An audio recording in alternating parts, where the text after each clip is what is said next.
Hello दोस्तों, achievers IQ education में आपका स्वागत है।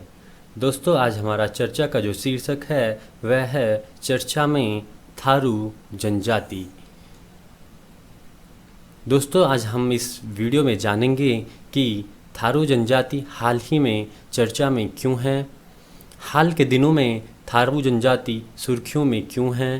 थारू जनजाति के मुख्य बिंदुओं पर भी हम चर्चा करेंगे, उनके निवास स्थल, उनके त्योहार और उनसे जुड़े बिंदुओं पर भी नज़र डालेंगे।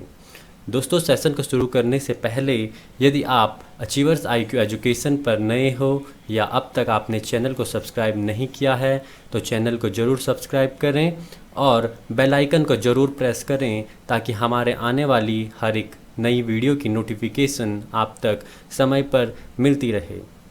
चलिए दोस्तों, शुरू करते हैं आज का सेशन। थारू जनजाति चर्चा में क्यों है।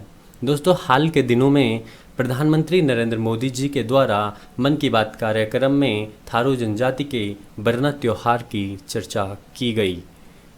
बिहार के पश्चिमी चंपारण जिले के थारू आदिवासियों के द्वारा प्रकृति की रक्षा के लिए 60 घंटे के बरना का पालन करने की सराहना की और बरना की तुलना लॉकडाउन से की।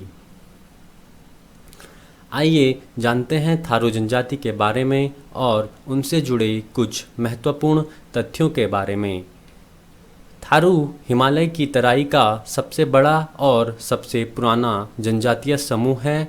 इस जनजाति के लोग हिमालय की तलहटी के तराई क्षेत्र, दक्षिण नेपाल और भारत में उत्तर प्रदेश, उत्तराखंड और बिहार में निवास करते हैं।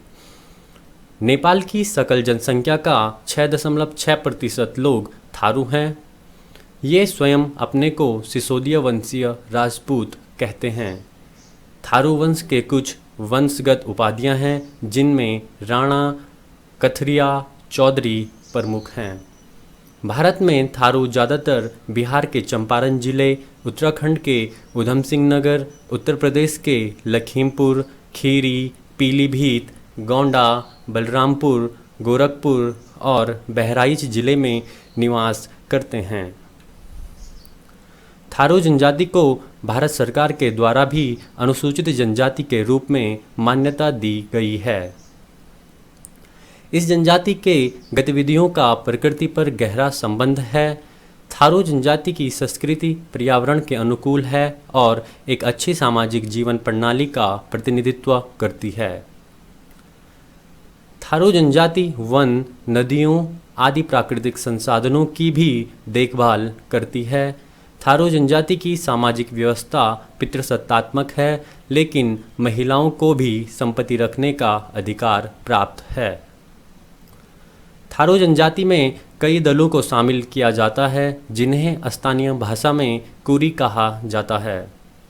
थारू लोग मुख्य रूप से आदिवासी देवी पृथ्वी की पूजा करते हैं जिसे स्थानीय भाषा में भूमसेन के नाम से जाना जाता है। इनकी लोक कला में थारू गीत, थारू नृत्य, नाच, टैटू गोदना, थारू दीवार पेंटिंग, थारू हस्तशिल्प और थारू जादू शामिल हैं। थारू समुदाय की अर्थव्यवस्था कृषि पर आधारित है। अधिकांश थारू खेती करते हैं, मवेशी पालते हैं, शिकार करते हैं और वन उत्पाद इकट्ठा करते हैं। टोकरी और रस्सी बुनना इनके सहायक धंधों में से एक है। थारू लोग अपने स्वच्छ मकानों के लिए प्रसिद्ध हैं। मकानों को आमतौर पर मिट्टी, लकड़ी और घास द्वारा बनाया जाता है।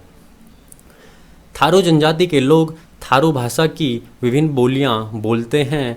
थारू भाषा भारतीय यूरोपीय परिवार के इंडो ईरानी समूह के अंतर्गत इंडो आर्यन उपसमूह की भाषा है। आइए दोस्तों, जानते हैं इनके प्रमुख त्योहार बरना से जुड़े कुछ महत्वपूर्ण तथ्यों के बारे में। यह त्यौहार थारू जनजाति द्वारा प्रतिवर्ष श्रावण के महीने में मनाया जाता है। इसमें प्रकृति की रक्षा के लिए थारू जनजाति के लोग 60 घंटे के बरना, जिसकी तुलना मोदी जी ने लॉकडाउन से की थी, का पालन करते हैं। इस दौरान समाज में लोगों के आने जाने या रोज़मर्रा की गतिविधियों की मनाही होती है ताकि नए पेड़ पौधों को नुकसान ना हो। बरना त्योहार थारू लोगों के प्रकृति और वनों के संरक्षण के प्रति अपने प्रेम को दर्शाता है। इस त्योहार में महिलाएं पकवान बनाती हैं और बरना त्योहार में पीपल के वृक्ष की पूजा की जाती है। ओके दोस्तों, यदि आपको वीडियो पसंद आए तो वीडियो को लाइक करें, शेयर करें और कमेंट करना ना भूलें। Thank you and thanks for listening.